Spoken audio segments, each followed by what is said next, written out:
মরিচবাতির দুনিয়ায় আপনাকে স্বাগত। আমি বিশ্বজিৎ দত্ত আবারও চলে আসলাম নতুন একটা ভিডিও নিয়ে আপনাদের মাঝে।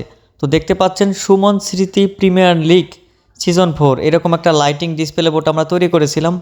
তো সেটাই আজকে আপনাদেরকে দেখাচ্ছি। আমরা কিন্তু লকার মেশিনে এটা ঘুরাচ্ছি। এখানে বাতি আছে 5,500-এর মতো। একটা লকার মেশিনে কিন্তু 15,000 পর্যন্ত বাতি জ্বালানো সম্ভব। আর দেখতে পাচ্ছেন ঈদ মোবারক একটি লাইটিং ডিসপ্লে বোর্ড আমরা তৈরি করতেছি। আর এই শুভ বিবাহ লাইটিং বোর্ডটা কিন্তু তৈরি করা কমপ্লিট।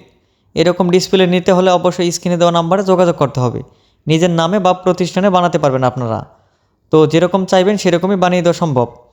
আর এখানে দেখতে পাচ্ছেন আপনারা মরিচবাতির ছড়াগুলো।